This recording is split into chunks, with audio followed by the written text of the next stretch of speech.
For all you hockey fans out there, if you have or have not been following Alex Ovechkin, now up to 889 goals, 5 away from tying the record set by Wayne Gretzky, and 6 away from breaking it overall. I used to watch hockey a lot growing up in high school. Don't really get to watch it too much now. But one of my guests here today, big time hockey fan, Florida Panthers fan, that might have just given it away, but I am joined by the one and only Cody Llamas. What's up? Cody, how we It doing is I, today? the Florida Panther fan. I'm doing good. Ready to get this underway. Had a good game last night. Can't really complain. And ready to see what topics we're going to get into discussion with. Yes, indeed. So you got a Florida Panthers game tomorrow at 1 o'clock, and I believe it's a home game, right? So you'll be going to that. Yep, I will be getting to the arena at noon, hopefully dodging severe storms and rain on my walk from the mall. And we do it all over again. See how it goes. Where are the Panthers at right now in the standings? I think the Capitals are first, right? Yeah, the Capitals, I believe, are overall the top of the full Eastern Conference, which, been there, done that. We don't have to worry about that anymore.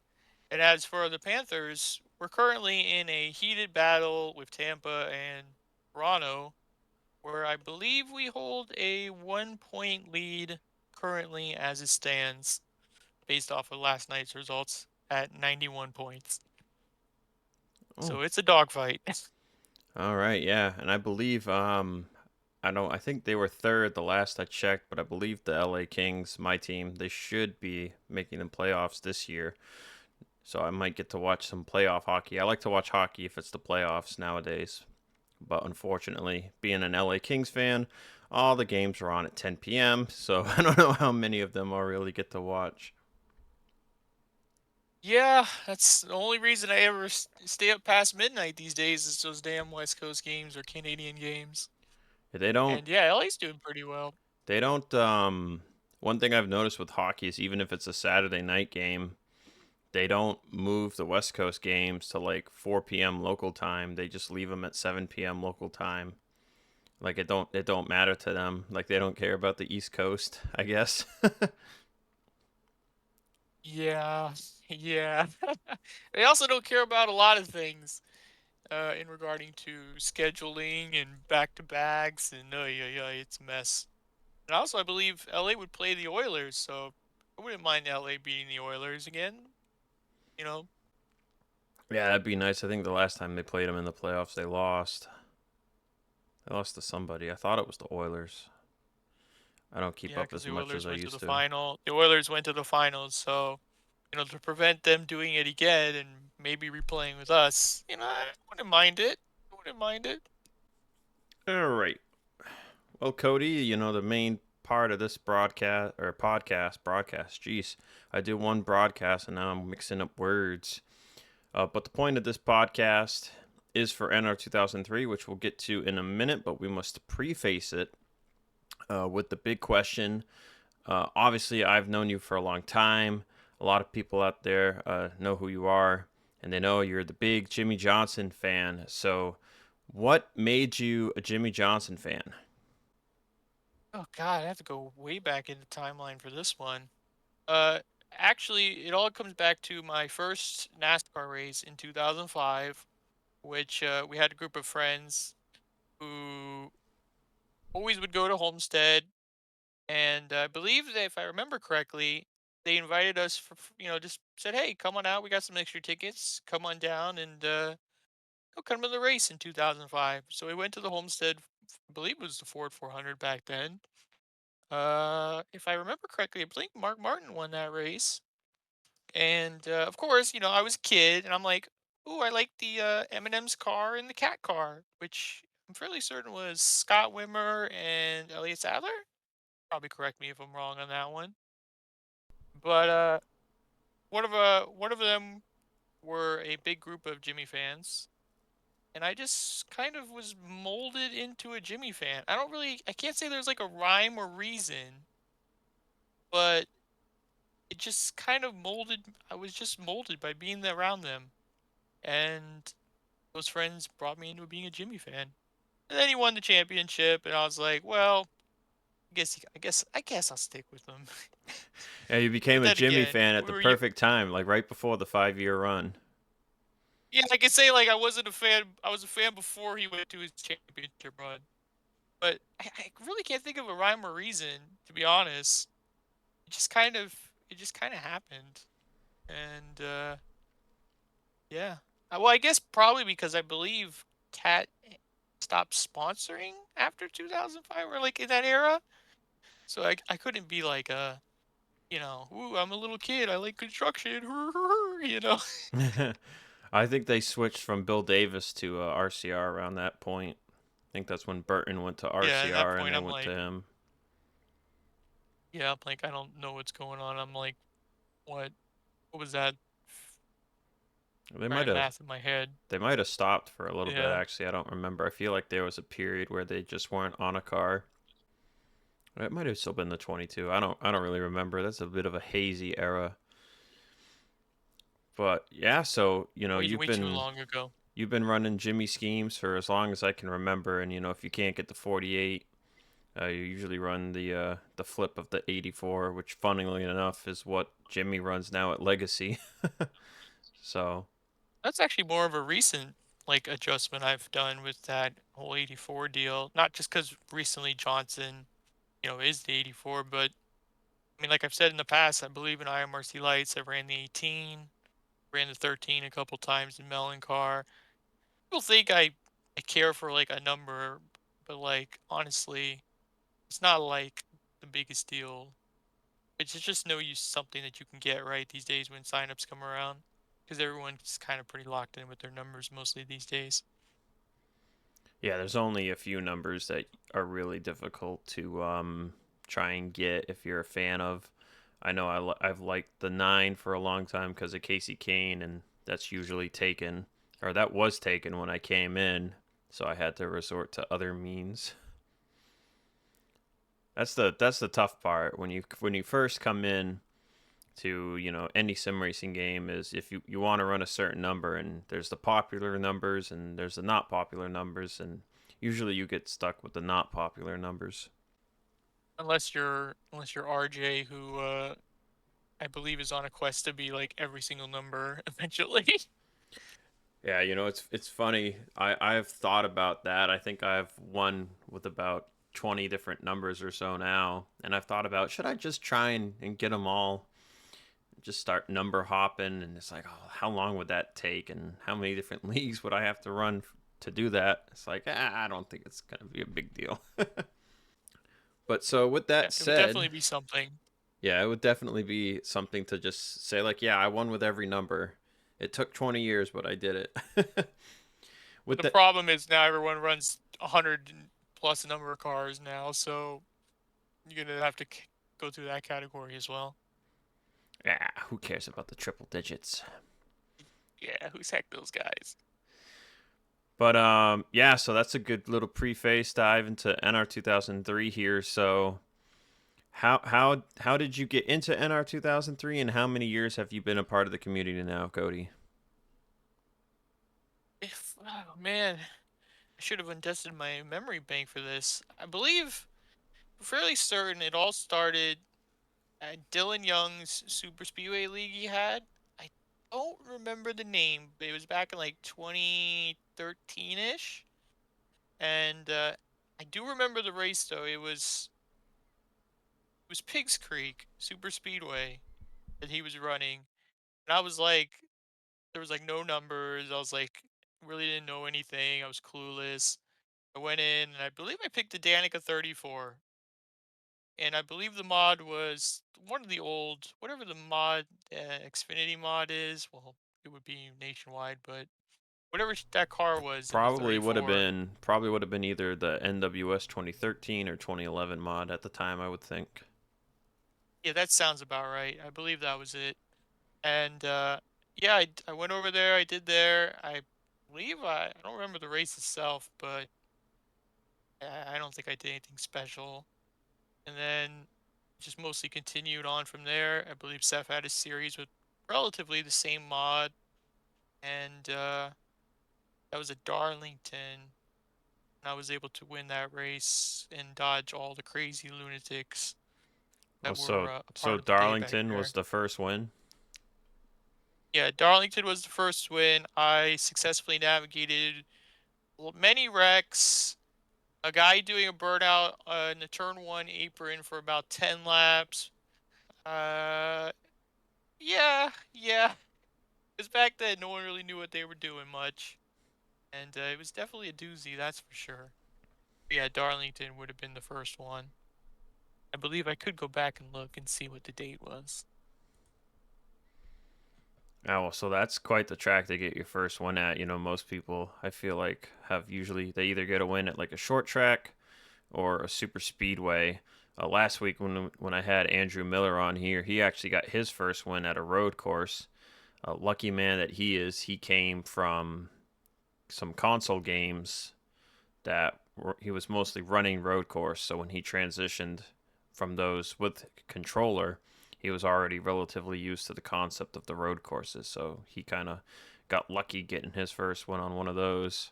Um, I remember seeing you, I connected the two like after I got into the community in 2015. But I remember always seeing you run those Nork League races on inside line. Yeah, that was yeah, the whole console era, um, that was, Jesus, that was a doozy. I started on a league called Full Throttle Racing with my buddy Jared, who's still my buddy, but he had a league. We kind of coned it. I don't want to say coned it. We helped each other, and we ran on NASCAR '09 like so much, like it's ridiculous. And it was even back on the days of Xbox 360 where we had so many people in the race. I believe the lobbies back then were 16 people, maybe a little more. But Xbox parties used to only have a certain limit, so we would have to split our time in between each party system, and we would always be on the phone with each other to make sure when there's a caution and stuff. So yeah, those were the days. We've came a long way now when we're all on, TeamSpeak on these NR races. But yeah, back in the day, we had to be on the phone, say when a caution comes out, and we had to all write our results in a little book and do it that way. I still have the notebook of all the races. But yeah, no, that was certainly an era. And then we all just kind of migrated up from there to Newark and various other leagues, Poteet, and all of them had a league, and it just kept racing. Really, it. Yeah, so It's all we love to do. when you came from console to an R, did you ever try to race with a controller, or did you just start straight up with the keyboard? Because I know you still insist on running keyboard for an R. Like you still only have the wheel for iRacing, correct? Yeah, correct, correct. But I do. No, I do. I just I will live and die by it. I feel like I always say it. You've heard it many times, but until I see a weakness that I feel like I need to make the switch. I mean, besides the obvious like road course and short tracks, which I wouldn't even be good on those even with a wheel probably. But like overall, there's probably a list of two or three things that I would say just wheel drivers outclass keyboards on. But yeah, it's just fun to prove the point. And wait to start with the first part of the question. I don't believe I did. I just kind of that was back when DJ was around, and he kind of helped me. I'll say it. He helped me a lot he gave me settings and stuff to help me out, and then just kind of went from there. I did once. Yeah, that's pretty much it. Hmm. Interesting. Yeah, so obviously now, like you said, like those are the only real shortcomings of keyboard now for you are like the short tracks, the road courses. But when you started, what were some struggles you had when you first started using keyboard?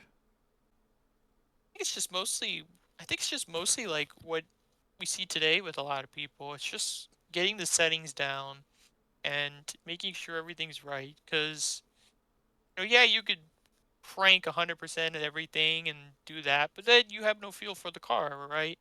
You're just kind of out there at the whim of the game. Uh, so back then, I would say most of my problems were definitely pitting. I mean, it's still a problem, kind of a problem to this day, but pitting is just will always be difficult, and that's just how it is. Setup, track, keyboard, just always how it's gonna be. Um, yeah, I would say I started off with like most with no knowledge of settings, no knowledge of anything. So I was a weaver, weaving, wobbling back and forth, and then once DJ kind of helped me out and explained stuff, I was able to, how do I say it, gain my car control, I guess, so that I wasn't like a weeble wobble weapon out on the track. So for those that wouldn't know, what does the keyboard settings look like? Because I remember hearing from one or two people that you usually mess with like the input momentum settings, and then of course there's a good amount of steering assistance that'll be used. And then Yeah, I what keys do you use? Because I think DJ uses WASD, but other people will use 8462 on the numpad. yeah, no, yeah, DJ and Seth are wild. First of all, they're two-handed WASDA, whatever. Like, I don't know if we've ever seen DJ's keyboard inputs, but that I could never do any of that. I think I've Those are seen it on wild. stream a little bit. Yeah, he uses like WASD or Shift or something. Yeah, It's like yeah, then it's like really Z goofy. or something, and then I'm like, how do you get all your fingers in these positions? I don't even know. No, but I mostly race a numpad. I'm a right hand guy, I believe. Let me open my NR, and I will save my settings here for that real quick. Yeah, no, I'm mostly one-handed, which I find honestly a lot easier because you just got everything in your area, like you said with the numpad. Um, okay, for me, this is all on keypad. 4 and 6 for steering. I have a throttle of 0, brake of 3, clutch 9, and then I have my cockpit look in 7 and 8, which I never look at. And then shifting and downshifting is +1. So you Plus can and kind of one. picture, yeah, +1 up for upshift and down. Interesting. So whenever I use the numpad on keyboard just to like screw around, I did 4 and 6 for steering, 8 for throttle, 2 for brake, and then I had plus and minus as my shift keys. I don't recall if I ever set a clutch. I think I just kept the clutch as Q, which was kind of weird because it's all the way on the other side of the keyboard. Um, so yeah, those were the keys I would use. So it's interesting hearing Yeah, you can the selection there. yeah, you can kind of imagine like you got your thumb on 0 and then your next 3 fingers on 4, 5, and 6, which will pretty much help you out. I And then I think my have hand's my too big for this. index. My index finger would be on plus or whatever's needed. But it's just how can you explain it, right? It's just something that you're just trained to do, right? It's just one of them things. Hmm. Yeah, very interesting. So was there any input momentum that was used or steering assistance? I would believe you probably use a little bit of I believe assistance. I believe I don't change much, but from what DJ used to told me, it was somewhere in the 40s that you would want to be, maybe, depending on just so you could have a little control of the car. And I believe I'm using in the 40s and 50s still to this day. So yeah, probably like a range of like 40 to 60, but I'll never really ever change that and go from there, to be honest. Okay, yeah. So very very interesting stuff because there's not a lot of keyboard guys left. You know, most of y'all either upgraded to wheel like Joven. You know, Joven Anderson used to always race on Apple, the keyboard. trader, The cough, trader. cough, cough. Trade. Yeah. And then Trader. I thought DJ switched to a wheel or something at one point, but I don't know if he ever really did. And I think Seth's on a wheel now too, so Seth Yeah, finally last made the I jump. haven't really asked Seth. I haven't really asked Seth, but he was in like the process of doing both. But when he first kind of started, and I don't know if I think I think he's gone full. But I can't really confirm that. I'll have to ask next time we race something, whenever that is. Okay. Well, so let's get into a little more fun questions here. Who was the first person you butted heads with on the track? So like Oh first first God. uh first confrontation. God, well, we all know how hot-headed IMRC was. So you could probably pick any driver from that era of of who to pick.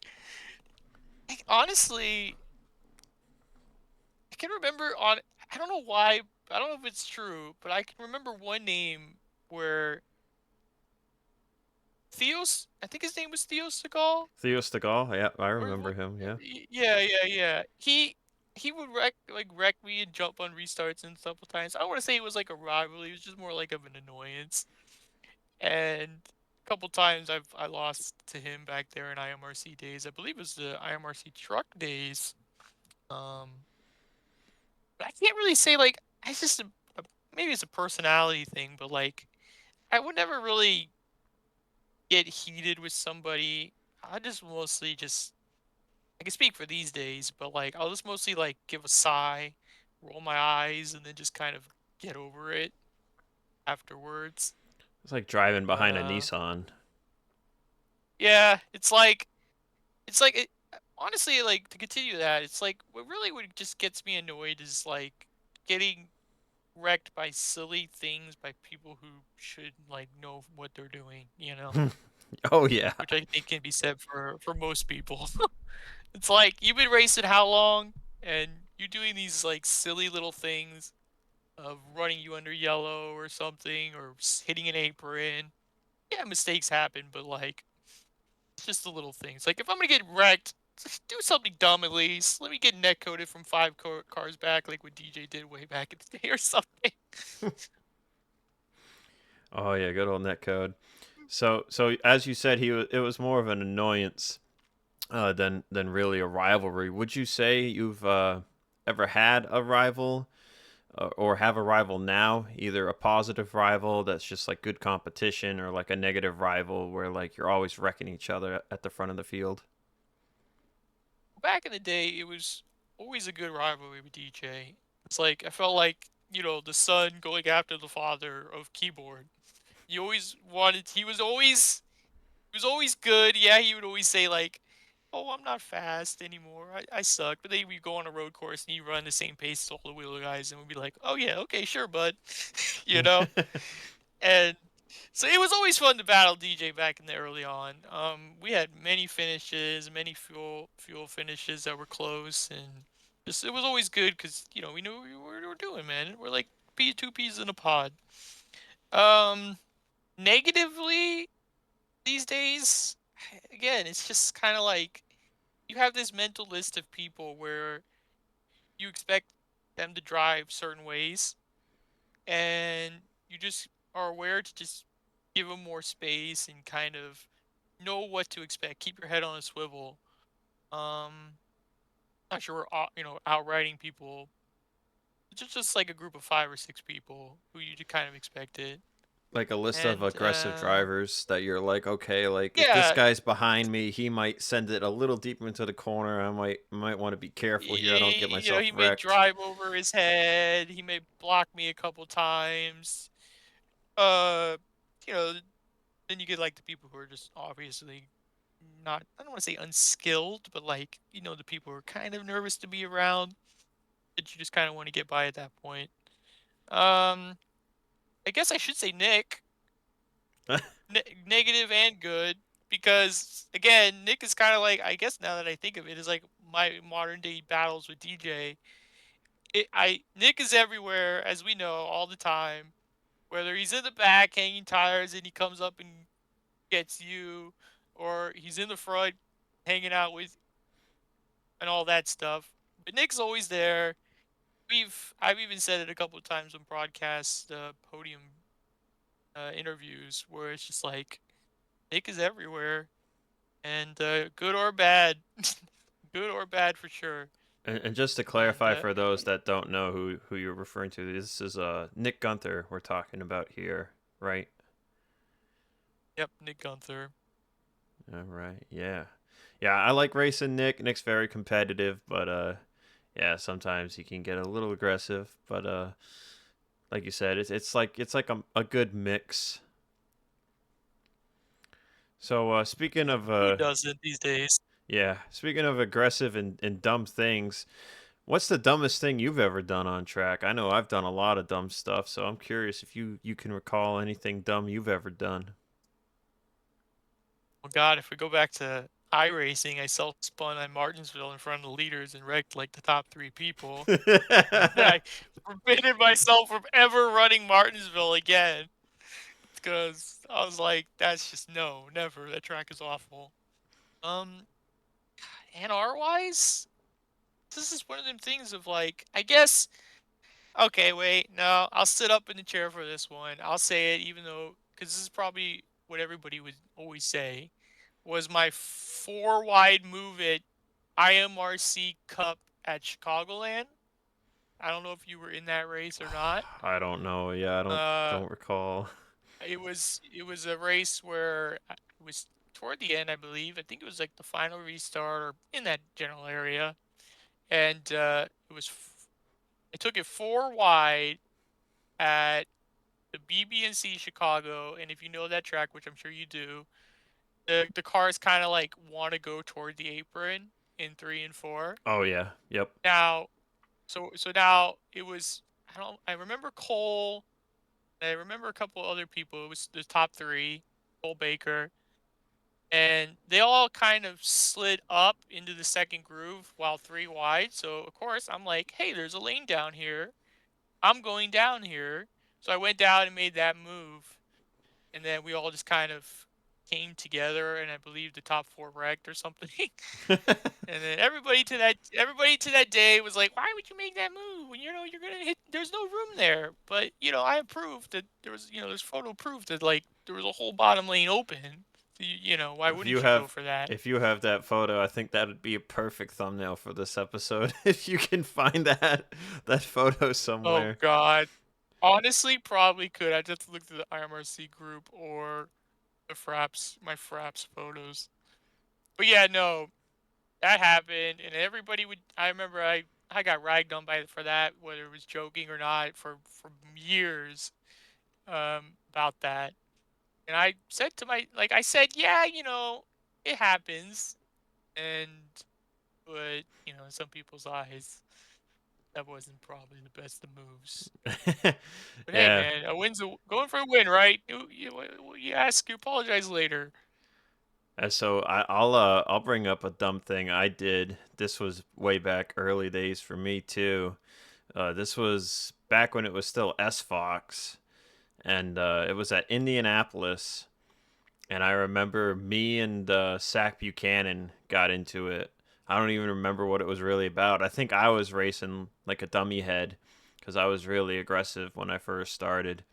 And we got into it, and I think I remember either he wrecked me on purpose, and then I wrecked him on purpose back, and then Wasn't that at Bristol? no, this was at Indy. I remember when at Bristol. There was probably one at Bristol, but Yeah. that was the IORL track sitting incident that came like a few months after. But Yeah. at Indy, so we I forget if Buchanan got part two or if it was just me, but Shane told me to go park, and I ended up just getting mad, and I full throttled it down pit road and bulldozed into Buchanan. And I don't remember if there were like other people in front of us or not, but I just didn't care. And yeah, that was that is definitely probably one of the dumbest intent wrecks I ever did right there. Funny enough, You know. in that same race, I Uh, like I dumped Tim Smith on the front straightaway and got away with it as if I was just like not able to hold a line next to him. I just completely turned him in the left quarter panel. He was not happy. Oh boy, yeah, a lot of dumb stuff I've done. I'm sure I'll have more stories to tell as the episodes go. So more positive note. So you and I, along with RJ, were like a few. I don't know how many other people really do it anymore, but we're like the last few people who we will post all our race wins and championships to our Facebook profile, and we have like a little folder with pictures for it. And we keep track. There was a time where you were ahead of me, and I was like slowly catching, and then I don't know if you had a drought or you weren't really racing on an R, but I just kind of like jumped over you, and now I'm like way ahead. But which race win when you look back means the most to you on an R? Man, like you obviously got to say like, yeah, every win is cool. It's hard. It validates when you do everything right, especially for being a keyboarder, because there's so many factors that can change everything. But I would say probably one of my first special event wins, that Seth usually runs, Christmas Miracle, Holodega, all that. I believe back in the day it started as Holodega that he started doing. Those races were so frustrating. Like they were long, they were tiresome. I believe we used realistic damage back then, so it's like you're dead either way. When I was able to win one Christmas Miracle race, which I believe was in the old Nextel '05 cars or '06, that would probably be one of the special ones because that damn Christmas Miracle Speedway for keyboarders were a nightmare. I'm sure you've raced in that event plenty of times at that old track, and just the assist pull, the grip lanes were just pure awful. Your hand would fall off basically after those races. Um, yeah, I would definitely say the Christmas Miracle one that I won. I believe was it two or maybe 3 or 4 years ago, maybe. I can't remember off the top of my head. But yeah, no, the Christmas Miracle ones, any special event that Seth puts on are always special. Even though I'm still waiting for him to send me my shirt from the last one I got. Yeah, I remember. I haven't been able to participate in a lot of them just because of either I was working second shift jobs at the time, and they'd always be on a night where I had to work, or like now they'd be on a night where I'm racing somewhere else and it conflicts. But I remember probably the closest I feel like I ever got to a special event win was the 2016 NNSCRA Daytona 500, which we ran with no damage, and Oh yeah, so that that race era. that race took forever. I feel like I'm pretty sure we had like 30 cautions or something. And I was at the front with like probably like 8 or 7 to go, and back to Theo. Theo ended up getting into it with, I forget if it was Joey Murphy or somebody else, but they got into it next to me, and they wrecked down into me, and I ended up doing a Ryan Priest down the back straightaway, barrel rolling through the grass. And it was no damage, but I wasn't able to get back to the front for a chance to win. So, but yeah, I feel like there might have been one Christmas Miracle where I kind of had a chance, but I also feel like I got wrecked out near the end. But yeah, those Yeah, are fun races. back in the day when Seth was crazy and did those no damage, like 100% Holodega and all them races. Those were a doozy, and I could definitely remember the one Dega race we did where everyone got so tired we were just swapping drivers the entire end of the race. But those are the days, man. Those were the days. So following up with the race win, what's the biggest championship you've got to your resume? God, are we? I go through like, are we talking console? Are we talking NR or both? NR. At that Just point, just NR. all right, You can mention the all right, console too NR. if you like. Well, it all started with Nork, not Nork, NXRL. NXRL, I was able to get one on console, and that was with a trophy. And I'm like, oh my god, a trophy! I haven't got many trophies in my lifetime, you know. And then that season of TNR, I don't remember. Was season 13 the last season of TNR? Uh, Ooh, I don't know. They ended yeah, so I long can't ago. think. I feel like it was. It was like 13 or 14 maybe, but it was the one year Corey and them decided to put out a trophy. And I remember getting the points lead with a couple races left, and nobody would help me. Because, hey, you're the points leader, right? Why would anybody help you in these plate series? And I just kind of hung out, and I was able to win that championship and get a trophy out of it. And and they never did any more trophies or anything. It was like the only time. So I guess you can kind of say that that was, I believe, my first NR championship. So the fact that it was the only time they've ever given out a trophy for that, and I was able to do it, that would probably be the special one. I Nice. would have to say.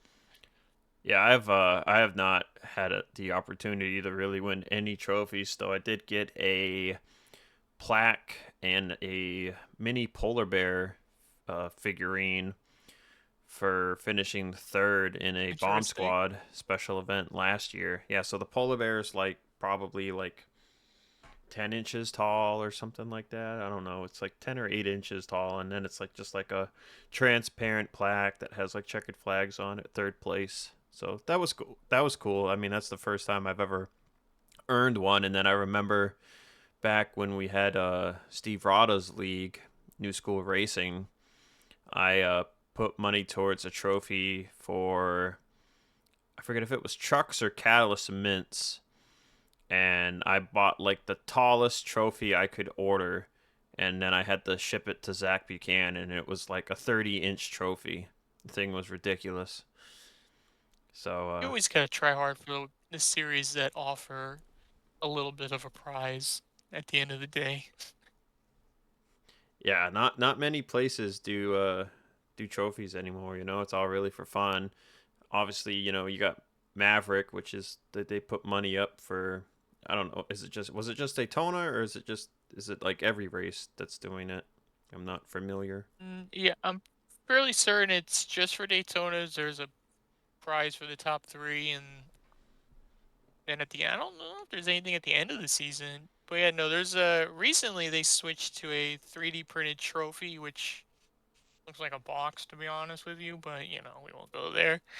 And Hey, and something. I think they used to give it's something, all right. I guess you can't complain. I believe they used to send out hats, Maverick hats to a winner I got one. every. I want to say every week. Yeah, you got one. I know Seth got one. A couple people got one.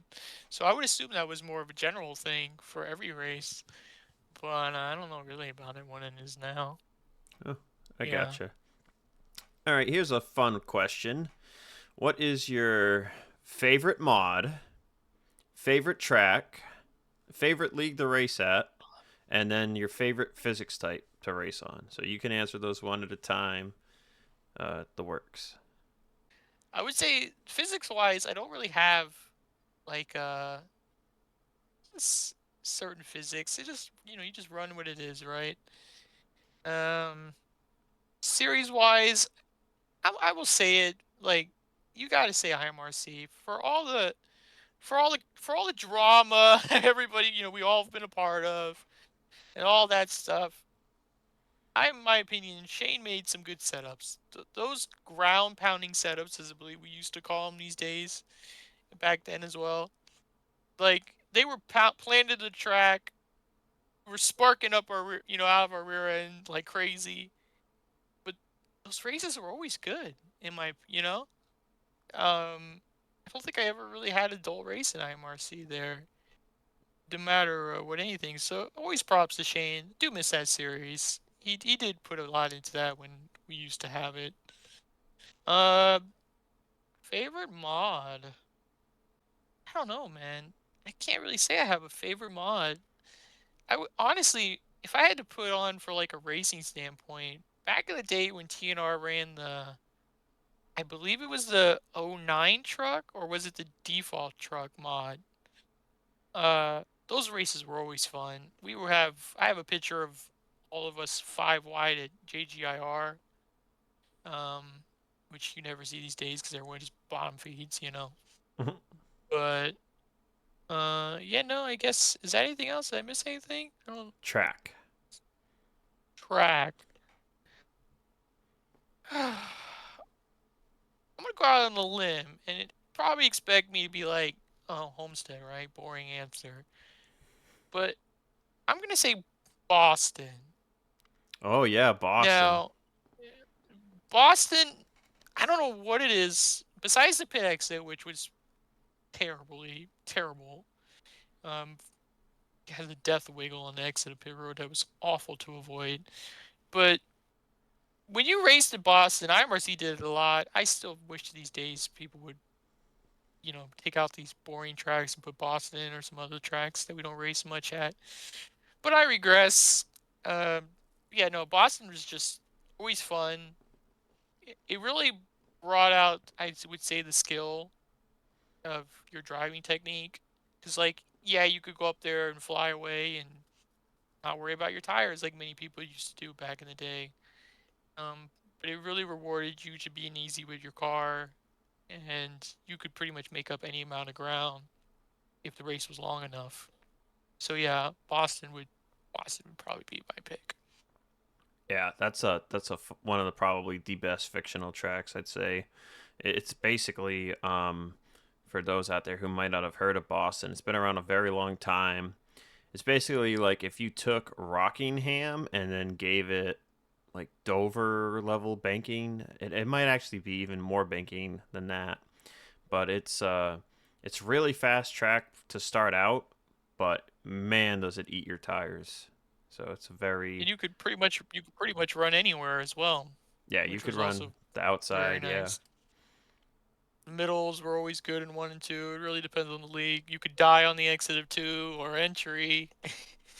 It's you definitely had a free choice of wherever if you were a league host picking that race or setup combo. Oh, yeah. Yeah, very fun track.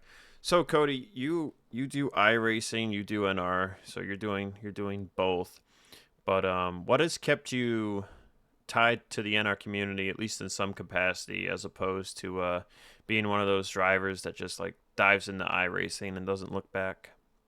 Well, for one with iRacing is now that it's on my other computer, I don't really have a wired connection, so my connection ain't the best over there these days. I'll have a couple of races where I'll blink and a couple of times like that. So I don't.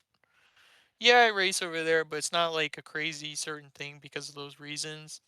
Um, Also, mostly iRacing, there's really no leagues. Like, yeah, I could probably go out and find leagues, but like from our group of friends that from like the console days to now, there, Nork was going to start back up again, and it stopped because of had another job opportunity. We used to race in Matt Rod's plate series. I believe it was, I don't remember the name. It was Upper Edge something. He stopped doing those as well. I just really never got into the league game over there much. I just think it's a fun thing to do when you have the free time and you know to really take it serious.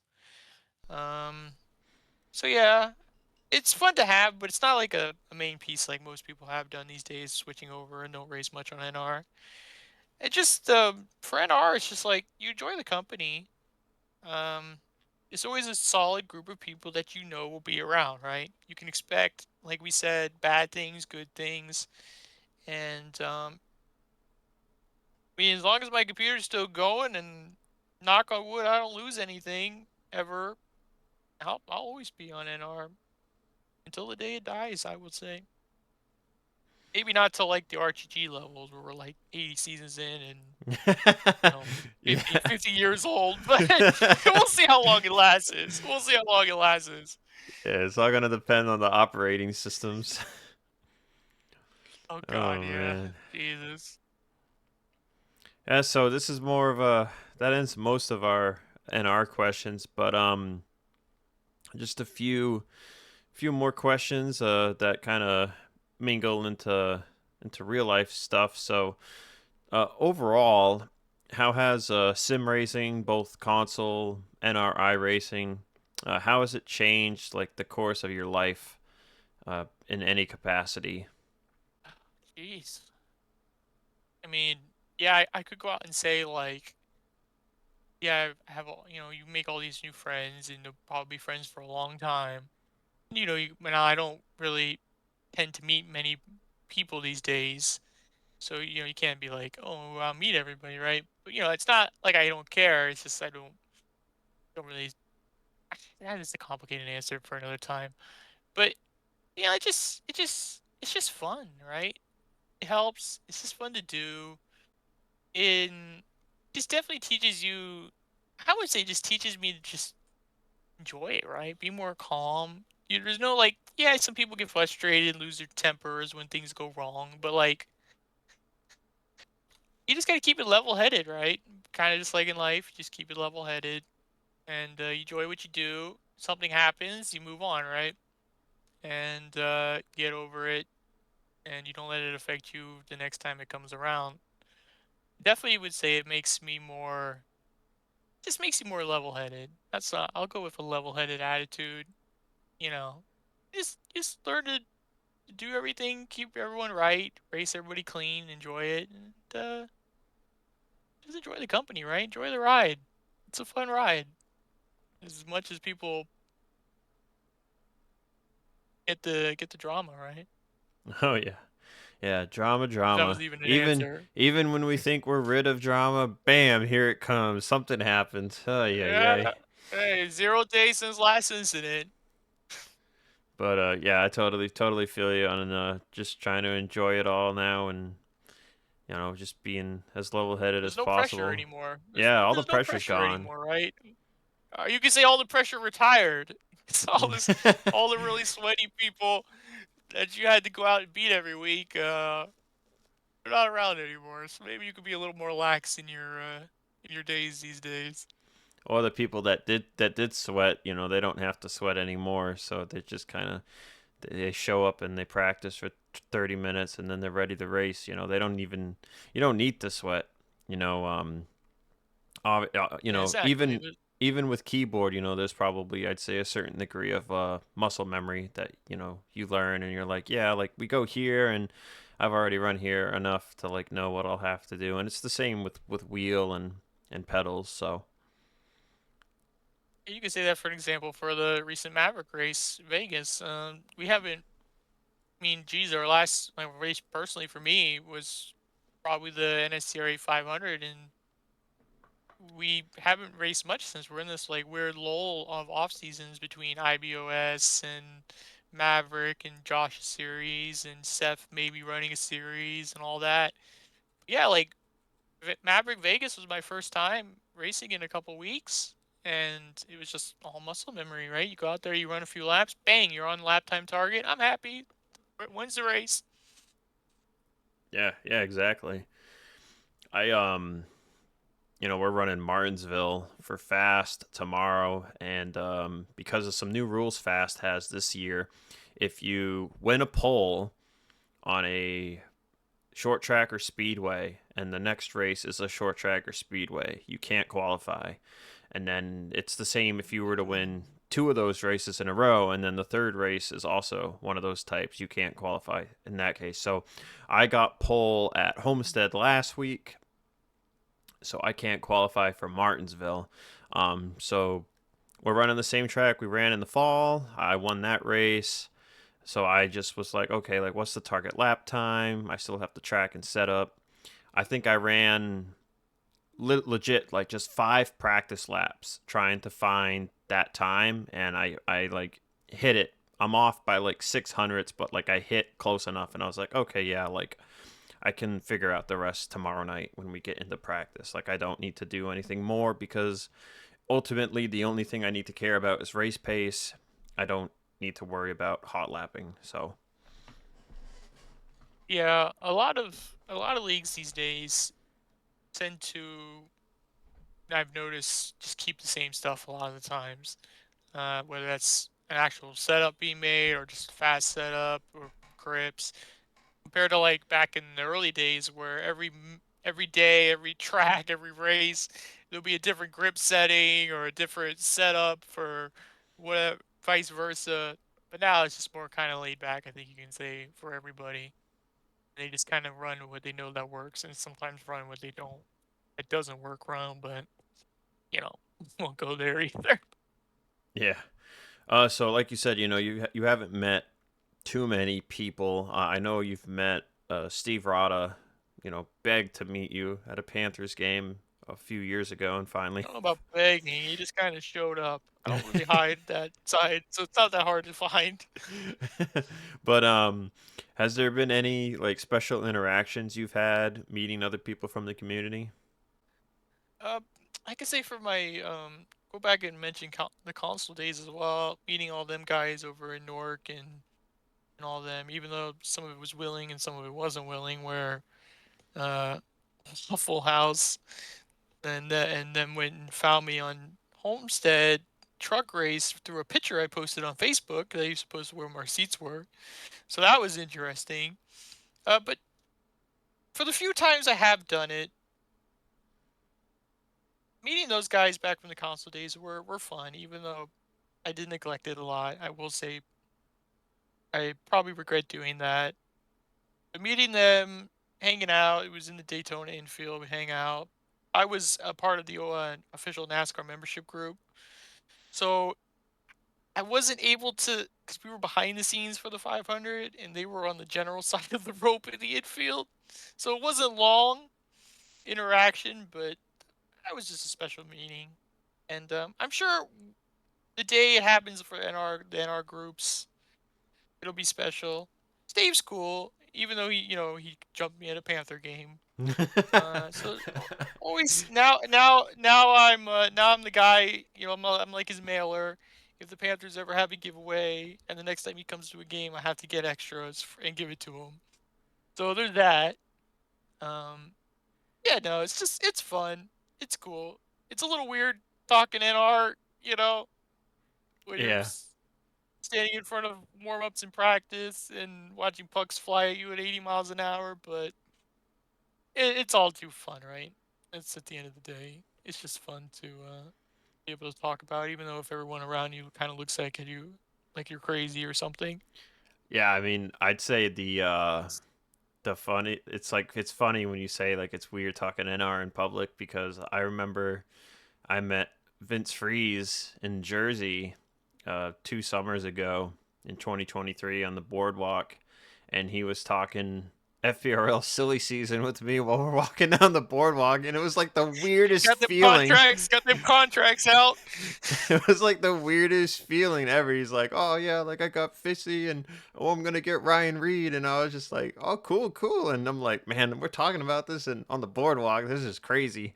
Like, what a surreal feeling. I'll have to give you your I'll have to give you your physical copy of your speed contract when if we ever meet. Yeah. Oh yeah. How did you get into offline? Did you get into offline first, or did you do online first? Hey, oh man, wait. I believe the Neura era was before all the online stuff. So yeah, I went up with Power Quest. I did that whole Neuro arc. Um, you know, which we know all the drama around all that.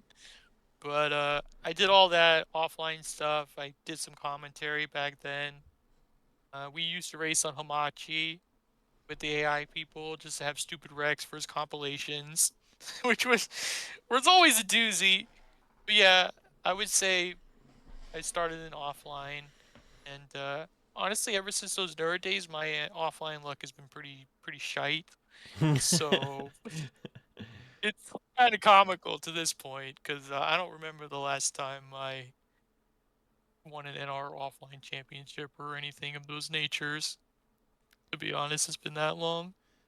Maybe won a SF series. Yeah, it's funny. I don't really even remember which ones I did win or didn't win because there was a time where I was in so many, and then there was a time where like now I'm barely in any. I think the only one I'm in is Speed at this point, and that's under a alias character name at this point.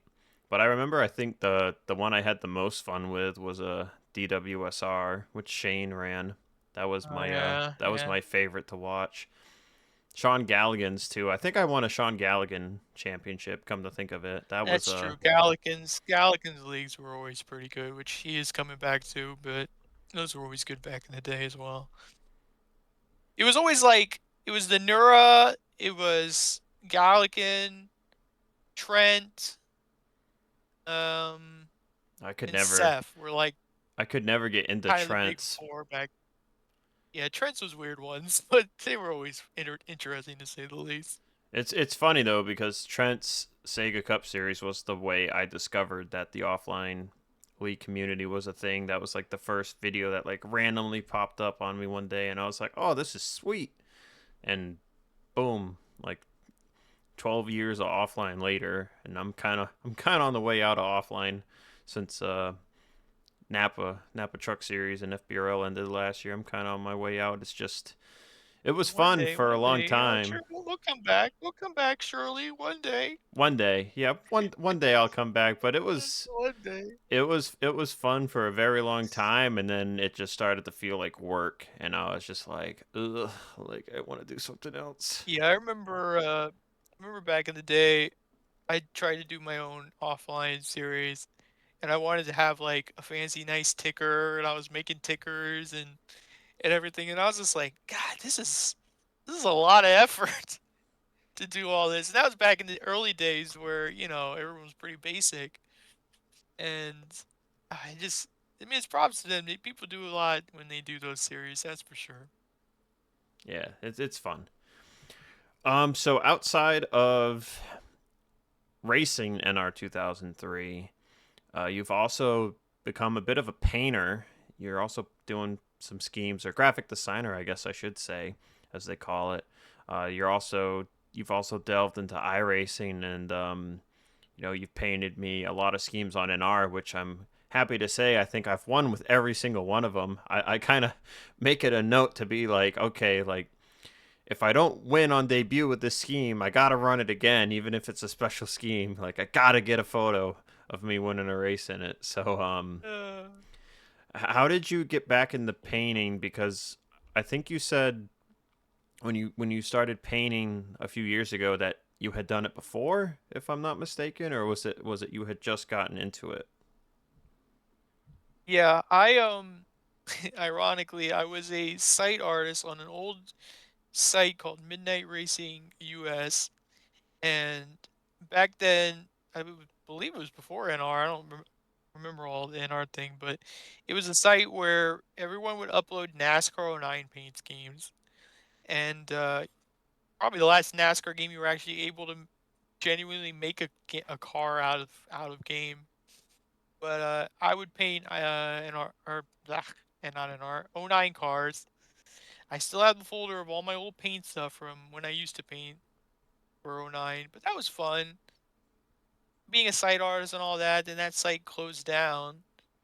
And then I switched to NR because I said to myself, might as well learn and do it again, right? And I asked a couple questions of people, and they helped me out. It was just kind of going from there. And I think it was a relief for a lot of people like DJ and Seth because I was, as known, I'm pretty picky. If I request a paint scheme from people, I will analyze it to the T. So a lot of people wouldn't really paint for me any because they weren't. I guess I don't know if they didn't like it, but it was more of an annoyance that you don't try to heckle the people painting your car that much. But like, if I want to get something done, I Don't gotta do it heckle. right. Don't heckle. Don't heckle. I feel like I heckled the crap out of you.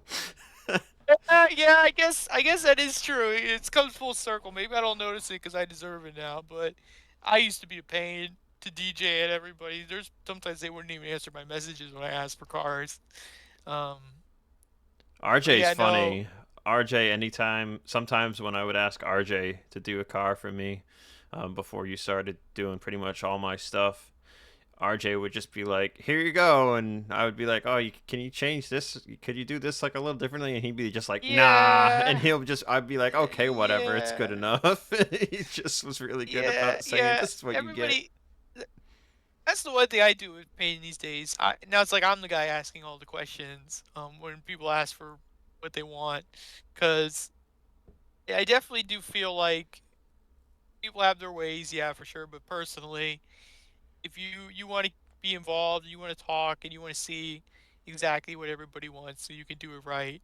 And if they don't like it the first time, there's no problem with switching things up. I've switched up schemes many times that did if they didn't like the first rendition of it. But I definitely think that's an important side to do. You definitely got to be more open when if you're in the painting department. Yes, What was even the indeed. question to start? I think we got off the topic on that one. Just like how you kind of got back into it, I guess. Like, what was the decision making Yeah, process on maybe I should just start doing my own stuff again, and then I can do stuff for other yeah, people. yeah. Pretty much. It was just like that. Just do it yourself. Get your job done. I mean, I can paint versions of Jimmy cars all I want and save time for people. And it just gives you a little more freedom and stuff.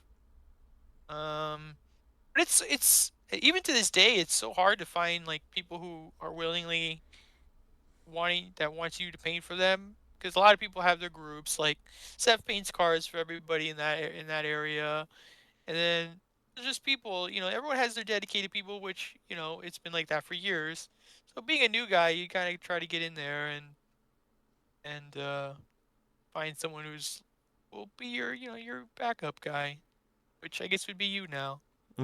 And I have a couple people like that on iRacing as well. iRacing was an interesting one. It was my friend who, hey, I need a couple iRacing schemes. I believe I told you this. It was based off of your Red Bull car that you Yeah, had, the original Red Bull car. He's like, I want this Red Bull car in iRacing, and I was like, I've never really done iRacing, but sure, why not? I'll give it a try. And yeah, it's on from there, really. yeah, Posted a came couple. out He great. posted a couple. Yeah, it came out really good, and I was like, then he just kept asking for more and more and more and more, and then it doesn't help. I get paid a little bit, so I was like, hey, maybe I guess I'll continue doing that. But I also posted a couple Jimmy Arca schemes from 2017 to Trading Paint showroom. So I've been those are my first like group of cars. So it's interesting to see what people are racing now. The people who like and favorite them over there on Trading Paints. Yeah, I was definitely saying. I think I was saying to somebody, back when the Arca car dropped, I was like, oh, someone's gonna. Or someone was racing the new Arca car, and they were like, "Man, like I already see a Budweiser 8," and I was like, "Well, new car, new NASCAR car drops. Like there are gonna be people who just paint the classics, whether it's the Junior Bud 8, the Dale 3, Jeff Gordon 24, the Jimmy 48." And so it was ironic seeing that you painted two Jimmy schemes for that new car. Yeah, it's definitely interesting to see how that side of like the trading paint world works, and because it's not like, oh hey, you're gonna know these people are gonna run your car. There could be a dud for all that's for all I know, but so far, actually, I guess I could look. I think the most popular one out of the groups that I've uploaded was Jimmy's 2017 Cobalt car, which has 10 people running it. So it's interesting to see what people like and what people don't like, right? Yeah, yeah, very interesting. So, Cody, outside of all this racing and hockey and painting, are there any other interests you got? Because you typically will just run the Jimmy Paint scheme, so it's kind of hard to kind of hard to glean your other interests other than the Florida Panthers scheme you have. That is a hard. It's hard to. It's like it's not nothing like a lot of major interests. It's just like little interests, right? And they all revolve around relatively the same stuff, like you've just mentioned. I can't really say that there's anything like out of the ordinary that is interestingly for me. Uh, yeah, I don't really think I have an answer for that one. Nothing in It's just like music or movies or TV shows that maybe you never. frequent. I've never been a music guy, to be honest. Do enjoy a good movie or two, but I don't find myself going to a movie. I mean, the last movie theater I went to was to watch Twisters, and that was I haven't been to a movie theater in a long time. Um, no, no, not not like I'm interested in the beach or anything. I'm one of the Floridians who aren't. Uh, yeah, no, I can't really give you anything concrete on that one. Okay. Well then, Cody, that pretty much wraps up the show here for us today. Thanks for your time. Thanks for all the That went paint quick. schemes you That went do, and quick. oh yeah, yeah. I wasn't even sure we were gonna hit an hour at first. I asked the first question and you basically knocked out the first four questions with the first answer. So I was like, oh boy, like, are we even gonna get to an hour? I don't even think I talked that I don't even think I talked that fast or anything. I just was going along. But yeah. So thanks for your time, and floor is yours. If there's anyone you wanna shout out that you know you care about in life or Just the anything in the generic community. broadcast answer.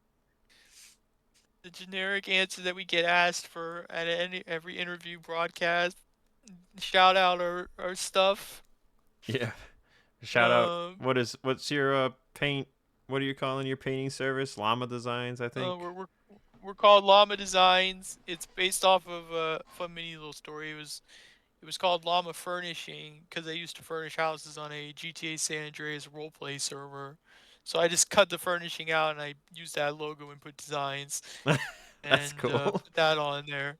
So and then I modernized it because I was like, I ain't running with that on iRacing or anything. So yeah, no, got Llama Designs. I love to do it. It's fun. It's definitely it's just fun. Doing graphic work is fun. You always improve. I do stuff for Freeze's Uno series, or well, I should say tournament. But it's just fun to have that option if anybody needs you.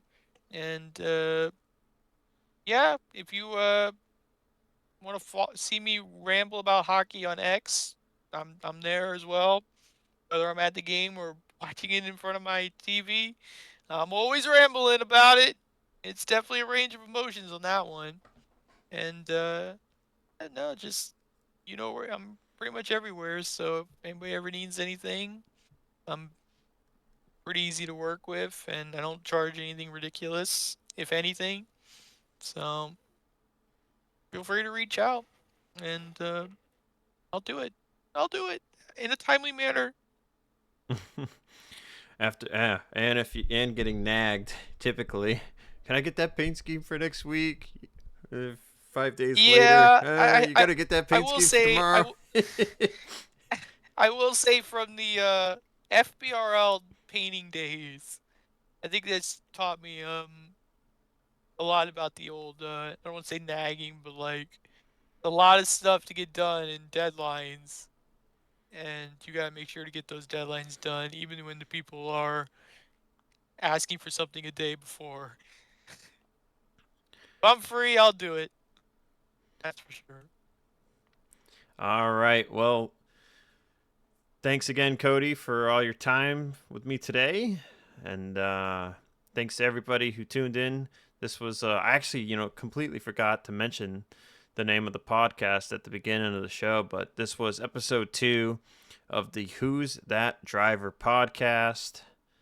Totally slipped my mind at the beginning of the show. Wow. Well, maybe the more of these I do, the more I'll get used to remembering. Make sure you mention the podcast name at the beginning, not at the end after an hour 10 minutes has gone by. But yeah, so not sure who's up for episode 3. Gotta message some people, see who we can get for the next one. But this was episode 2. Come up with a catchy name after this settles in, and yeah, that's it for now. See y'all around later.